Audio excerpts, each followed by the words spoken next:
Good afternoon, 12:01 in Texas. Lunchtime live stream, Ham Radio 2.0. Thanks for joining us today. Going to be welcoming the nice folks from Peovi onto the stream today. Yep, audio sounds good. And we'll just kind of hop right into it. So there we go. Good afternoon. Thanks for being here today. I'm hoping that my YouTube quality is better today than it was on Sunday. I did a short stream at like 9:30 Sunday night after I tinkered around with some settings, and I just put up a live stream that was an unannounced live stream that said, test. I think I called it test thingy, but it's some kind of blips in the YouTube side of things on the live stream on Sunday. Facebook and Twitch looked okay, so I ended up making that live stream private and downloading the one from Twitch and uploading it to YouTube. So that's the one you can go back and watch. But that was my DMR presentation. So y'all let me know how everything looks and sounds in the chat. Thanks for being here. I see Life at Terminal Velocity. Carlos is out there. Really cool YouTube channel. You guys go check him out real quick. And Tank's out there. He's going to be joining us today and helping us moderate the chat for our tour. We're going to get a tour of the Peovi facility here in just a few minutes. They're going to join via smartphone and take us around their shop. They're doing new products at their facility. They wanted to come talk to us about it. And I thought that was a really cool idea because these have been a popular, I'm going to pull up this webpage here real quick. These have been a popular item on my shop.hamradio2.com. This is a carrying case for the Icom IC-705. And just now I thought, I had the thought that I was like, I should have brought mine. I've got one on my own IC-705, but I don't have it with me today. But it's in a lot of videos, and you're going to see it in some field day stuff upcoming in a couple weeks. So that is that. But that's the carrying case. It has these side rails on it where you can mount extra stuff, and they're making some new accessories that they're going to tell us about today. So let's see who else is out there. All right, Craig's there, WJ6F Radio. Thanks for being here, Craig. All right, we'll just go ahead and hop right into it. I think Frank's in the, let me get this screenshot up here, right there. There we go.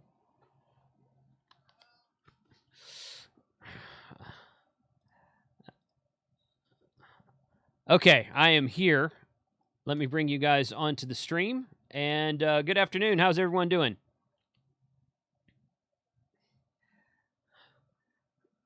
Hey, how are you, man? Good to see you again.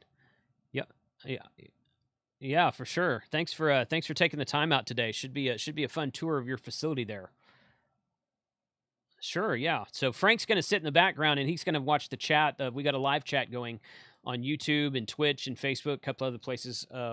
He's going to watch the chat for questions and he'll bring those up, whenever at appropriate time. But you guys feel free to take the floor and to just tell us all about your products that you're making there, because you do a lot more than just cages for the IC-705. That's just kind of like a side project. I think you guys do really cool antenna mounts for or not antenna mounts, camera mounts for like airplanes and stuff, right?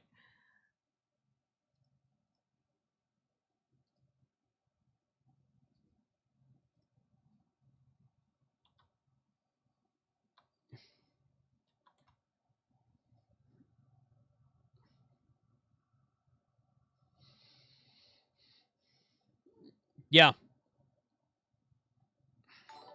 Zoom. Or can't hear Scott. All right, let's try a different setting. Okay, y'all that should have fixed it. I did unmute it, but I don't know if it is the right channel or not. So, okay. No sound from guests. Yeah, I see it now too. There's always a delay on YouTube. Okay, thanks for that, Frank. I appreciate that. So go ahead, Scott. I'm sorry about that. Yeah, so I started the company in the late 80s building camera mounts for movies. So this into the ham radio accessory world, brand new. And gosh, it's been fantastic. The emails I get from the people about our quality is what keeps me going with it. It's just, it's pretty exciting. Yeah. Good. Yeah. It is a very lightweight yet durable case for the 705 that you make. Of course, that's the only product that I've ever seen, I've ever had my hands on specifically. But yeah, it is a very high quality product. I really like it. So good. Okay. Well, tell us what you got in store for us today. Yeah. So we've got some add-ons that we've been working on, and I'll just jump through them. Sure. The first one, Scott Bastian from Side KX has sent me this hot off the press, and it's a polycarbonate cover, and he did such a fantastic job on this. It snaps into the existing handles. Oh, okay. Like that. Okay. And it's polycarbonate. This one is a little bit frosted because it's not the exact material that it'll end up with as the final product. It'll be clear with a little bit of smoke, but it is tough. And none of these add-ons have really been priced yet, but it won't be outrageous. And this is so neat to see how this fits. And goes on and off so simple, and it goes right into the existing handles. Nice. Okay. That is really cool. That'd be great. I mean, if you're gonna throw the radio into a backpack and hike up a mountain, it's good to have the screen and the buttons and the speaker and everything that could get like dust or something in it covered. So that's a great thing. Yep. And then up here on top is one of our new products that will be probably in a couple of weeks will be all figured out. But this is a Nato Rail. And in the camera world, we use Nato Rails on top of our cages all the time. So what that does is this little, probably $20 little accessory, it opens up the world to tons of different size clamps and things that are just available on Amazon. And this one is a little bracket, but the way a Nato Rail works is it goes on there and you crank it down. I'm right-handed. And it's absolutely rock solid. And so for a few ounces and some screws, this opens up the world to rigging from the opposite side of a tripod. So under a dash or whatever in the Jeep roll bar. And all these type things are just Amazon, everyday NATO camera system stuff. Okay. So the only part we're going to make is this little Nato Rail that fits right between the existing handles.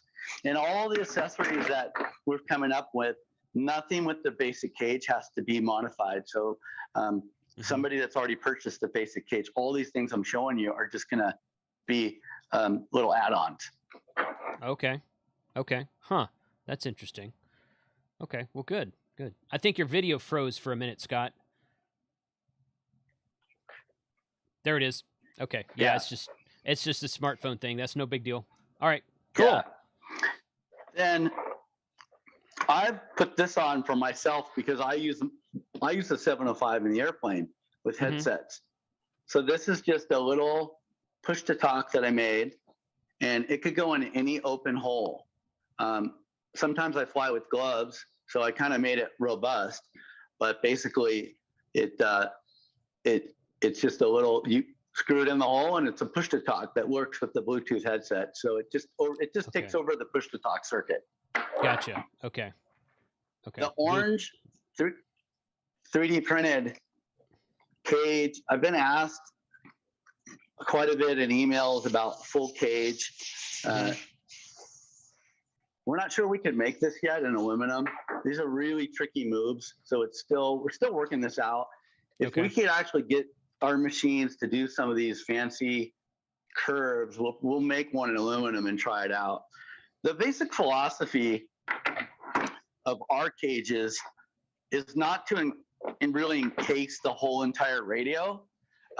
Here's a camera example. This is a fairly expensive camera, and this is that's a cage. That's it.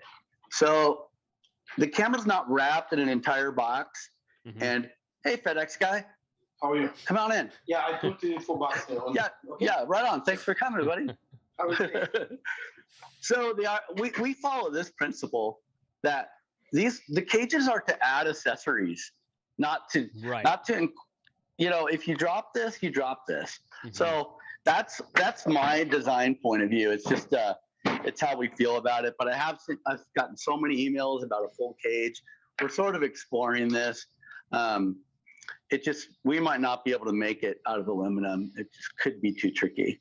And then the last little accessory is going to be the antenna bracket that will work with either this full wrap or without it. It's going to work either way, and it'll be slightly off, not in the center where it interferes with taking the battery on and off, but it'll be kind of in that area there. So not too far over here, but and that's pretty much it for now. There's a carbon fiber shade that will also fit the Nato Rail. Oh, nice. Okay. Yeah, keep the sun off of the screen. Yeah. Yeah. So yeah. Good. That's kind of what's in works, and probably see Nice. some of these things in about a month. Okay, good. Yeah, that was going to be my next question. How long until that translucent glass that covers the whole face is really cool. So I'm going on a soda trip in September with some of the other YouTube guys, and I'm going to take my 705. That's going to be my radio of choice. And if I had, of course, I keep the cage on it already. That's already there. And then I have a tripod for it in the box and a couple other things. But if I had a face cover for it, that'd be really fun. To maybe I won't have to take my full. I've got it all kind of packed into a very small Pelican style case, Right. but with the bracket with the Peovi cage on it. But hiking up a mountain, you want to take as lightweight as you can go. So if I had something to cover the face, I'd just take it out of that case and wouldn't take that case with me. So it's be a good accessory. He did a really nice job, and he's just doing the final touches on his molds, and then he's going to start cranking them out. And we're gonna carry the stock here. They'll be available on Side KX and also through us. So okay, good. Yeah, pretty excited to have a good partner. Yeah, totally. Yeah, absolutely. So what's the website where people can go and see this stuff? Peovi.com. Okay, it's just Peovi. And there's not another. I didn't know if there was another word on the back of it. No, and it's that's it. Yeah, and it's be right there in the ham radio section when these things get added. Okay. Perfect. Well, I know that I sell your cages on my website. In fact, I've got that. I pulled that up here before we started, and I think I bought 25 of them from you the first time, and I think I have like 4 or 5 left. So they've been really popular. That's awesome. Well, yeah, that's really great. Yeah, thanks. Hi. Mm-hmm. Hi. Another delivery guy just walked in. That's all right. Hey, deliveries are always if you want. Deliveries are always fun to get. It's always fun to see what arrives in the mail, right? Yeah, it is. Yeah. We in our facility here, we cut around 3,000 pounds a week of aluminum, mostly on our aircraft products. But it's a shared space between the movies, our aircraft products, and then these ham radio cages. These are made on a 5-axis, pretty sophisticated machine. We have 2 5-axis machines, and this one's a Japanese machine. And it one of the things that is we take pride in is if you look at the machining that goes around the handle, there's a few ways you can deburr that edge. You can do it with a knife, or you can sandblast it. We actually go in with a very tiny end mill, and it's time consuming, but it's important to me and our company that these things are done consecutively. And so that machining takes a long time on a 5-axis machine, but we're cutting that edge in, all these little round edges. So they don't pop off instantaneously. There's a lot of handwork that goes in it. Yeah, it looks like it. Okay. Somebody's asking in the chat, let's see, what is the footer? Is it a handle? Can I purchase a second handle? And can he purchase a second handle for it? Is it Right, like a yeah. modular design? Yeah, it looks like you've got some kind, like the handle on the top I'm used to seeing, but on the bottom of mine, there's a tripod mount, but it looks like you have a second handle on the bottom of yours, Scott. Yeah, that right there. And I lost your video. Oh, there you are. Yeah, so the same handle can be used on the bottom as a stand. Okay. And they will be available shortly. They're kind of expensive to make, and we've really been looking at how to machine them differently to not be so expensive, because you can't charge somebody $40 or $50 for a handle for the whole cage. But it is an expensive part for us to make. So we've gotten our speeds down to be probably in the $27 range for the basic 2 hinges and handle. And I think in about 3 weeks, we've been running that machine and building up handle stock. So it works great as that extra base. It just really stabilizes it. Yeah. And they'll be added to the website, I think is the question. So give it a few weeks and it'll be a little add-on you could add. Okay, good. Excellent. So what, I mean, other than the standard cage which comes with a handle on top and the tripod mount on the bottom and the 2 handles on the side, other than that, what accessories have you already? Do you have any all the new stuff you showed us today was really cool, but did you have any type of accessories that were already available for the cage besides the extra handles and whatnot?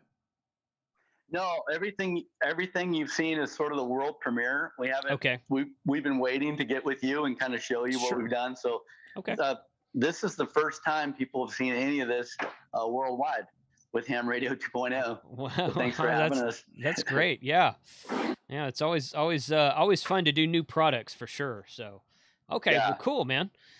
That's really interesting. I'm looking forward to seeing some of those new things come out. Frank, did we have any other questions from the chat? How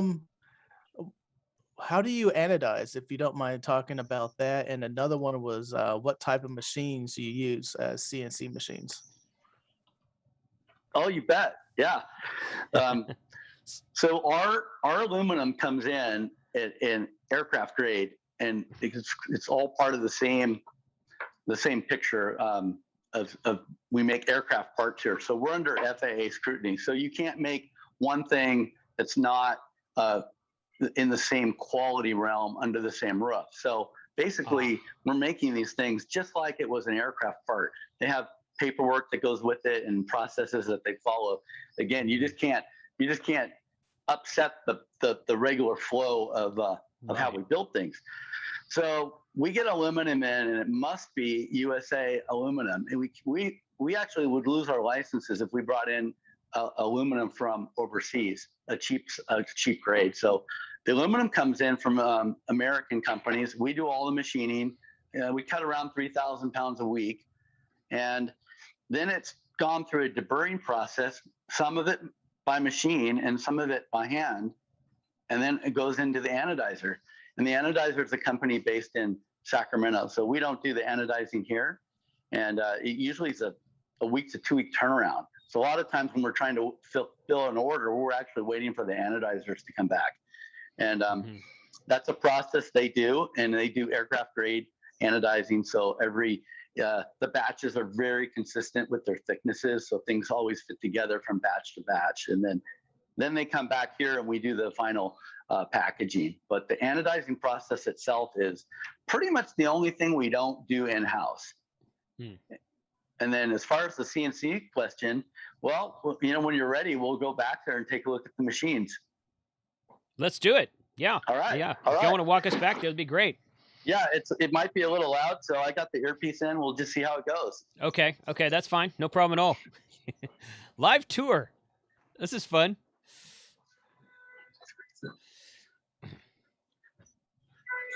Well, this is one of the assembly areas. This is Maddie. Maddie's putting together a cage kits right now. Here, if you take a look at a drawer, this is all aircraft grade hardware, and every one of these washers is tracked with a piece of paper, and it's endless amounts of tracking that go into the aircraft components. It's you can put together a kit really fast with 4 parts, but then you have this much paperwork that you have to store for 7 years for each kit, you know. Wow. And Pam is one of our packagers, and so a lot of the shipping takes place right here. And now we're going to go into, it might get a little loud. That's okay. We're in the main CNC room. There's 7 CNC machines, and most of them are Haas, which is a pretty familiar name. Mm-hmm. And the big blue one there, that's a Japanese Matsura. That's $1 million machine, and it runs pretty much 24/7. It Wow. feeds itself. It takes things off the shelf and puts them in, machines them, and then when it's done, it puts them back on the shelf and can just continuously do that. Really? And the cages are made in that machine. Okay. Okay. Good. Running 24/7. That's amazing. Let's see if I could get the shot for you of Okay. the cage actually in production here. Okay. Am I lined up? Because I can't see the phone, but That's pretty close. yeah, there's a spinning window. The window's spinning. There's a piece of glass I'm looking through that's 10,000 RPM. And Yeah. so the spray in the water, you know, you can see, but there's a cage being made right there. That's awesome. It's doing who knows? There's Mike. Mike's, that's not a cage. That's a movie part right there. That's about a 30-pound piece of aluminum. Oh, wow. And so this machine, it keeps machining while we are loading. So as it's getting loaded, you don't have to wait for it. It's got 2 different chambers.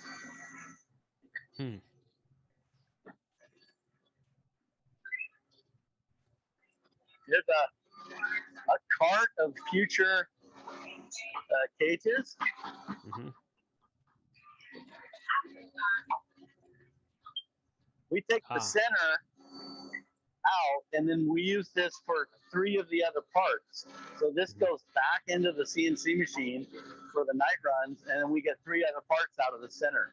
But the basic block, this is the very start of our Peovi cage. Okay. That's cool. You still there, Jason? Oh, yeah, we're here. All right. Yeah, no problem. Cool. And this is a deburring system. So we do about half of it is hand blended, and the other half's done in an automated system that it spins one way while it shakes another way, and it's a very high G loaded process. So come on in, John. And John is our deburrer. So every one of the kits has been touched by John in the realm of a half an hour of hand work. So after they go through the machine, he'll spend his time in the deburring room with Scotch-Brite and just working out all the little blemishes, getting that satin Peovi kind of finish we go for on all our products. So that's all done by hand. That's amazing. He probably can't hear me right now, but and here's some future hinges of radio cages. Okay. James, your safety glasses are protecting your hat.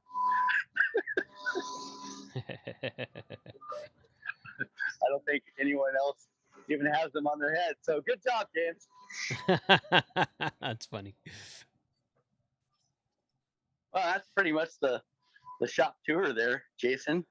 Okay. Okay. Good deal. We have to meet Sarah. Sarah, about 16 or 17 years ago, I would ship things, and they would personally ship things, and they would get damaged beyond recognition. So Sarah worked at the UPS store, and we went and hired her, like, come work for us. And we had 1 or 2 things a week to ship, but she had the shipping know-how. And now she's the manager of the entire company and runs all the employees and all the orders. And so she's one of our longest employees, and we're lucky to have her. Yeah, that's awesome. Yeah. That's great. So That's pretty much the factory. Cool. So yeah, I was trying to ask you something when you were in there. You probably couldn't hear me.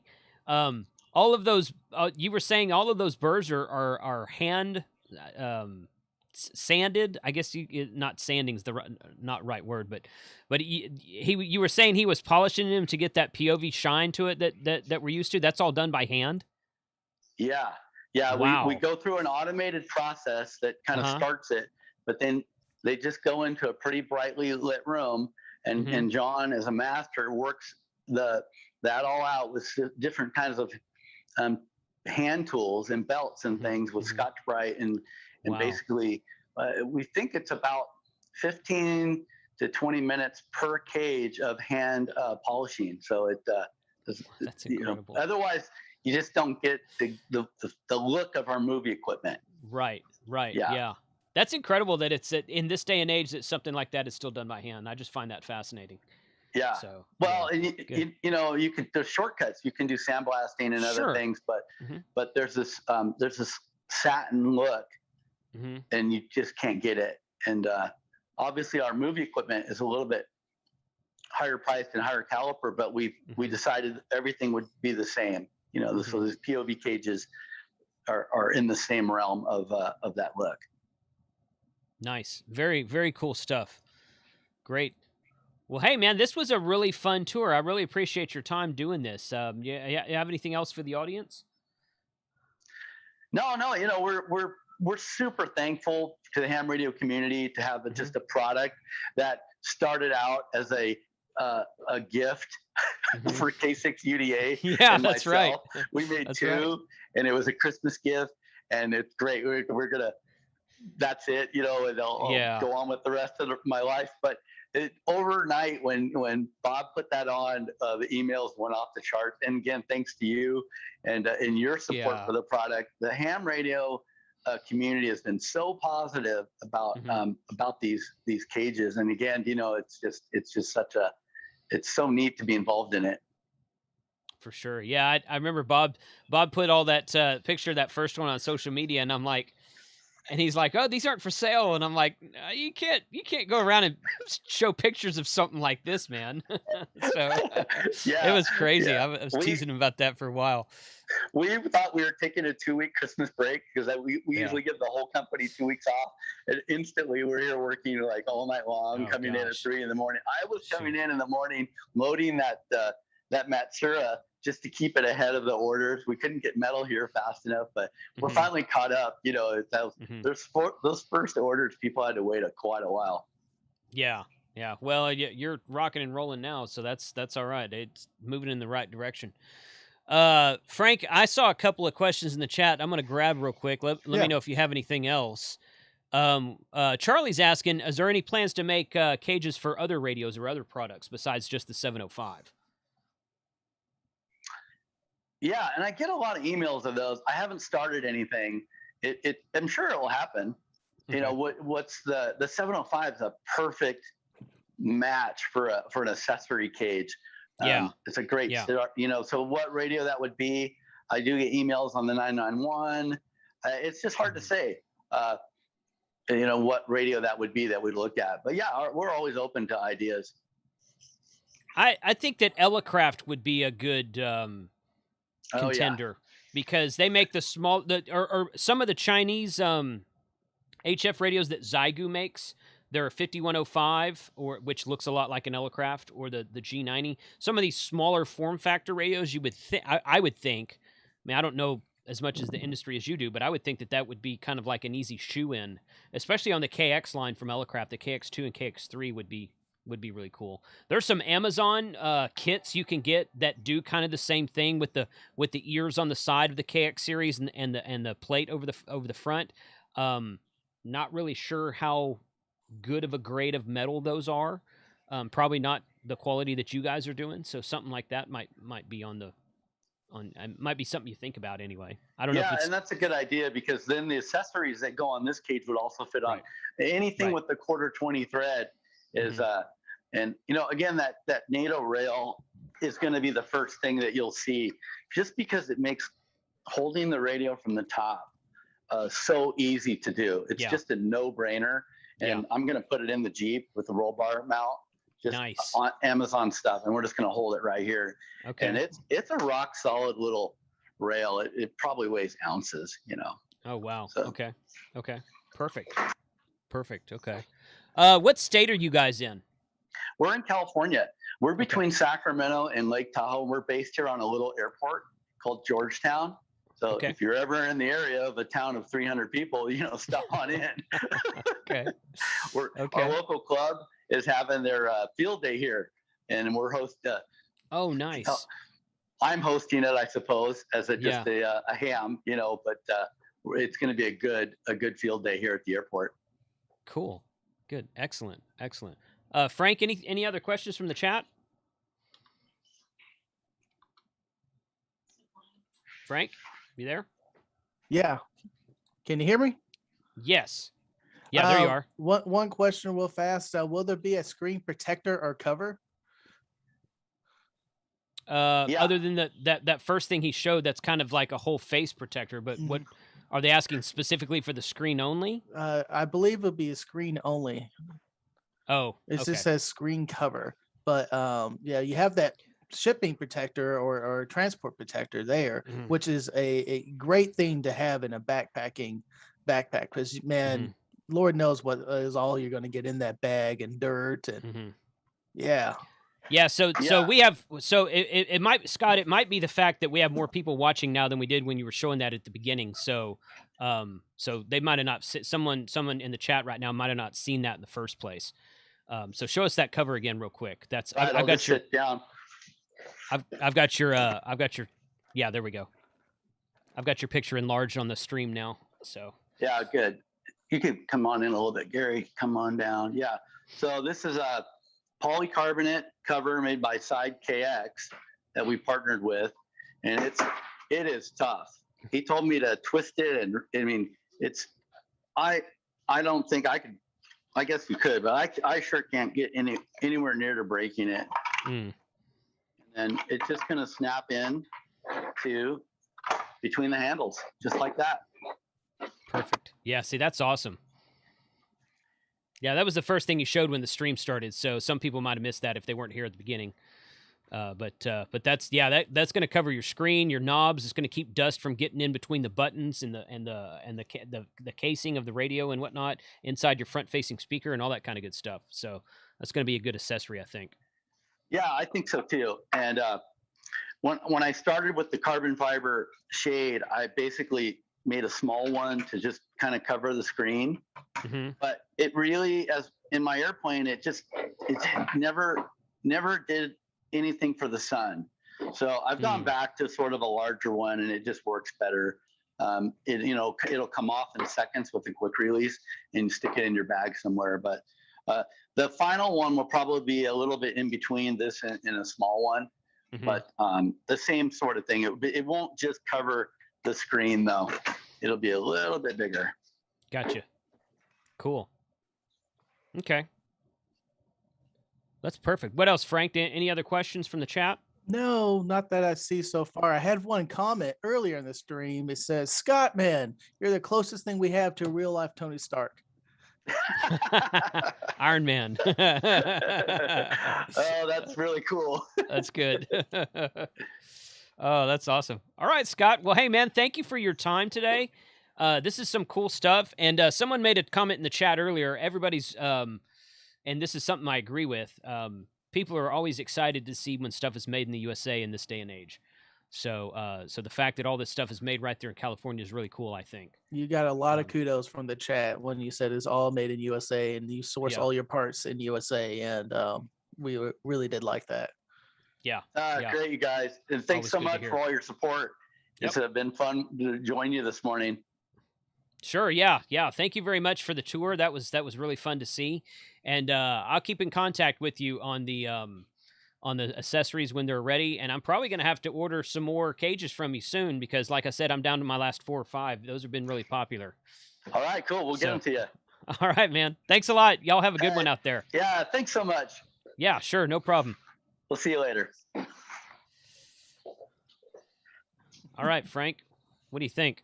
Man, I really want that. Wouldn't- A lot of people are interested in other radios. I didn't read all the radios. Yes. There were a few of them Yes. thrown out there. Like he said, though, it's just that particular radio was kind of perfect for it because it had all Right. the nice screw holes around it just to slap parts on there. But this can be a super expandable market with all the, Right. like you said, small HF radios out there.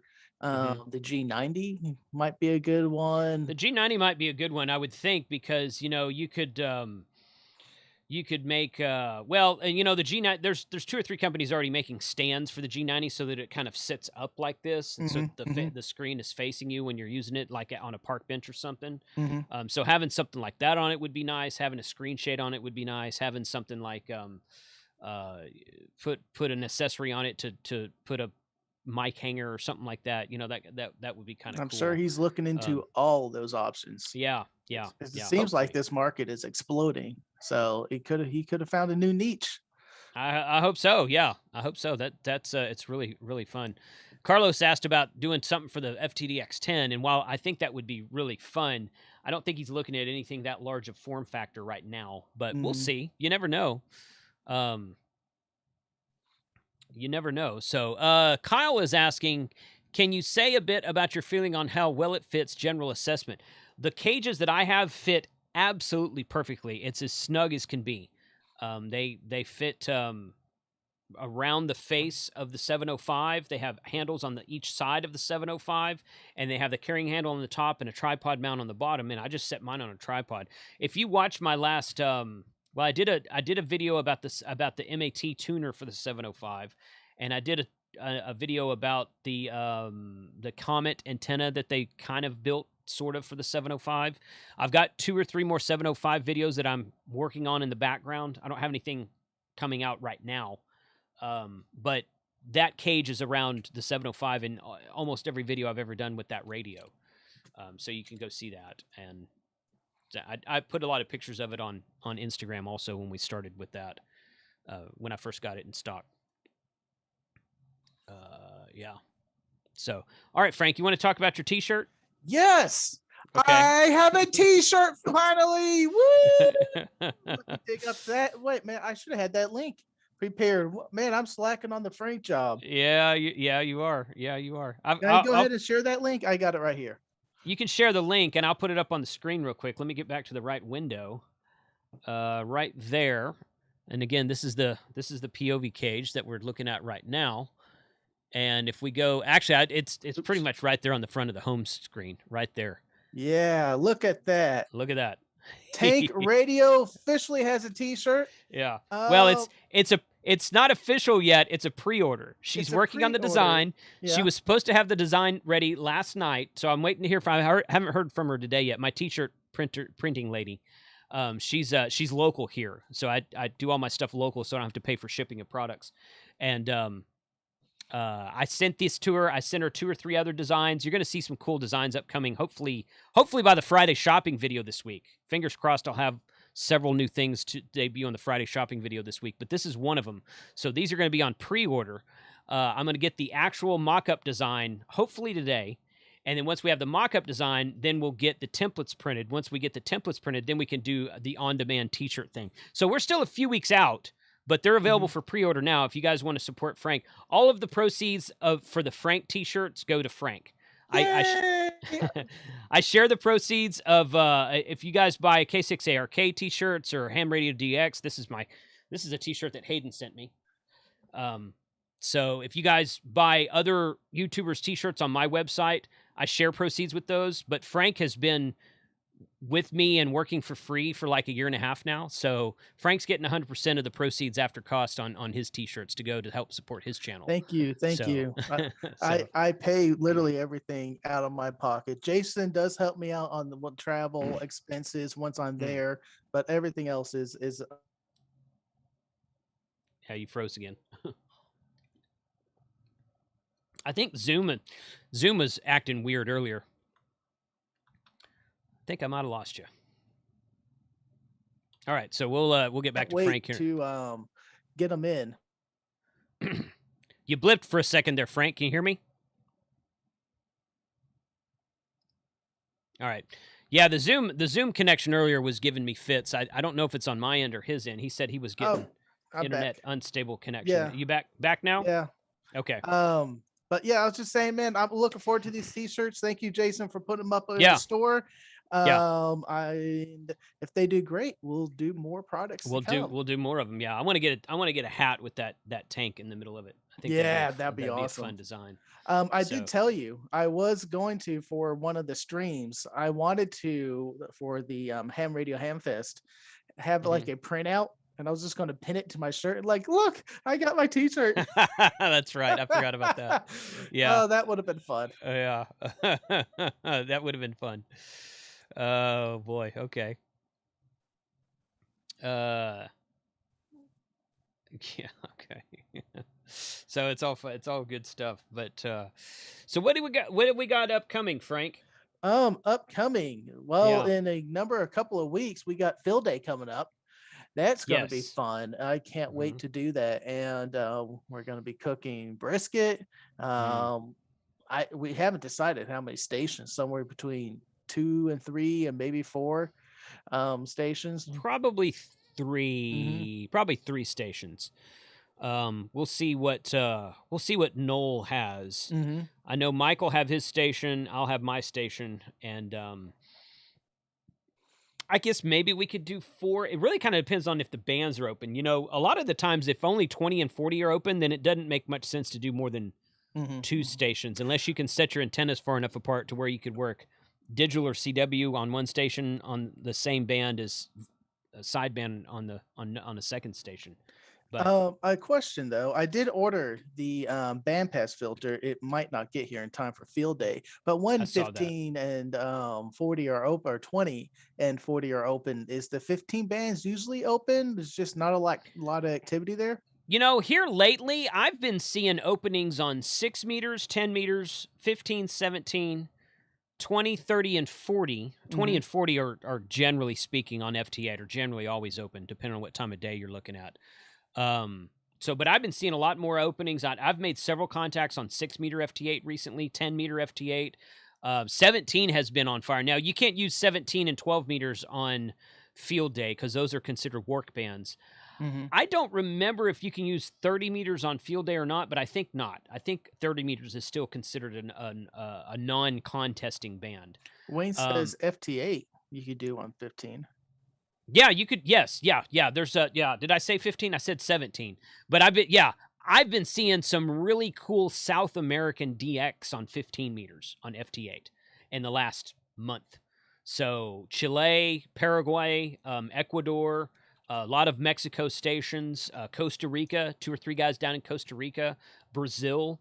Been seeing a lot of South American stations on 15 meter FT8 lately. You got to get in there at the right time of day. It's not there all day long, but you got, I mean, it is out there. You just got to pay attention to when it's there. So fingers crossed that the bands will be cooperative for Field Day, and we'll be able to actually make some phone contacts during the day on maybe 10 and 15 meters and not just be limited to 20 meters. Because last year, 20 meters is on fire during Field Day. You make all the contacts you want to on 20 meters. But then if you can go to another band, if the band is open, you go to another band, and you can contact the same stations again, and you get multipliers for it.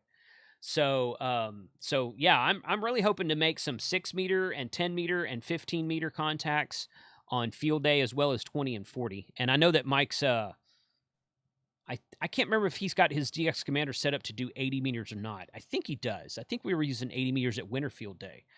But the Hex Beam will handle 6 through 20, and then we'll just use the DX Commander probably for 40 and 80. I think his will do 80. I can't remember right now. I'm gonna have to check on that.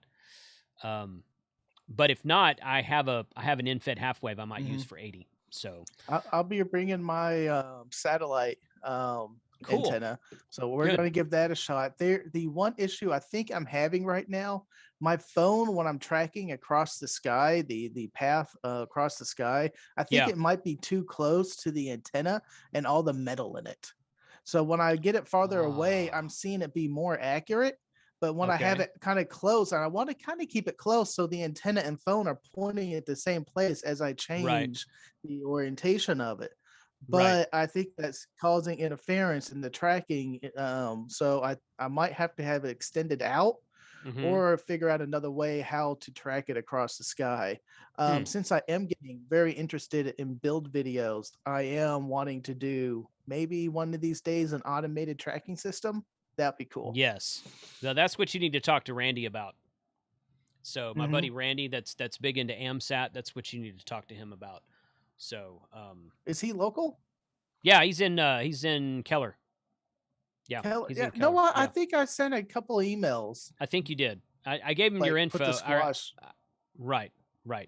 So, so we can talk about that offline. But we've got our next Costa Rica trip in the works for October. So, and we tried to do some satellite down there in Costa Rica last time. That was kind of fun. But now I'm getting the internet connection unstable. I think there's something going on with Zoom It might be Zoom today. because YouTube's been pretty solid. I've been watching YouTube up here on this screen, and it's been pretty solid. But your Zoom and Scott's Zoom both kind of wonked out there for a minute or two.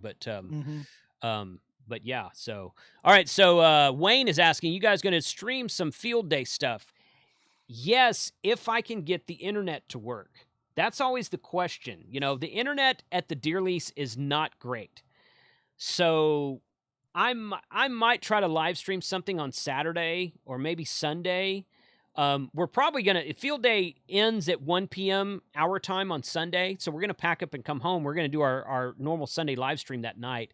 And we'll take pictures and some video and share some all that during the live stream that night. But and we were toying with the idea of having an open webcam in Discord. But when I was doing that over the YouTubers Hamfest, my equipment just overheated. And it was only 80 outside.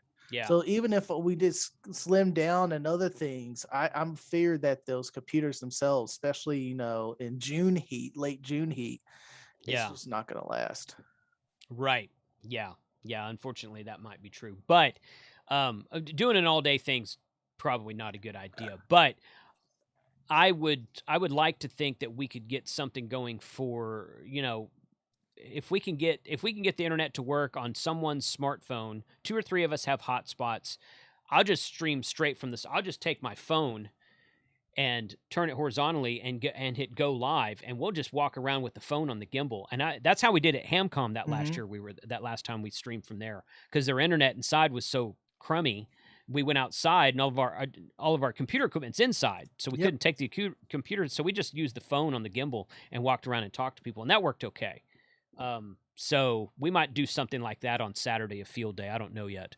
It's going to really depend on the internet. If we don't live stream, we will be recording a bunch and posting it later. So there's always going to be that aspect to it.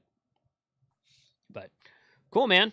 Well, this has been a good stream. I've been Scott hit me up a few weeks ago and said, "Hey, I want to come on and give you a factory tour." And I'm like, "Oh yeah, that'd be fun." Factory tours are always fun, I think, especially with American-made products like what we were saying earlier. So really appreciate him and the guys out at Peovi taking the time out today. So anything else today, Frank? No, I think we've got it pretty wrapped up here. Someone else said that Zoom is having issues. Other people are reporting it and tweeting about it. So it's not just us today. Okay. Well, it's just the bad luck of live streaming on my channel for the last week and a half. I don't know, but at least YouTube seemed like it's done fine today. So that's good. All right. Well, cool. So, okay. Tomorrow night's Thursday night ham radio. And got a couple of things lined up for that. Friday, I'm out of town this weekend. My wife's family reunion is this weekend, so I won't be doing much. It looks like Ham Radio Dude and the Smokin' Ape both have live streams on Friday, though. I don't know if they're trying something new or what they're doing with that. Next week, a week from Friday, on June 18th, will be our next Ham Radio Happy Hour. And we're actually going to be doing it in conjunction with Kyle's trivia. So Kyle's going to do his trivia from 7 to 8, and then at 8 we're going to switch over to my channel and do Ham Radio Happy Hour for a couple hours. That's going to be our June Ham Radio Happy Hour. Those are always fun. Those are just a fun time to hang out and talk with other people. So that's why I'm not seeing anything. I'm in July. I'm looking at the calendar. I'm like, I'm not seeing any of these things that you're talking about. Click on today at the top left. Today. I just did that. And then put it on boom. month view. There Oh you my go. God. Arr. So it's all good, man. It's all good. All right, guys, we're going to close it down. 73 to all. Thank you for joining us today. Next week's live stream, I've invited a guest on, and he's checking his schedule. I don't want to say who it is yet. So, in fact, the next 2 weeks should be kind of VIP type guests, assuming that their schedules work out. So, should be fun stream both next week and the week after. On the Wednesday lunchtime live stream on this channel. So catch us tomorrow night for Thursday Night Ham Radio, and catch Frank and I on the Sunday night live stream on this channel. We're going to be talking about some Parks on the Air stuff on Sunday night. So 73 to all. 7-3. Frank, Hope it comes through. Yeah, Frank, have a good one, man. Later, guys.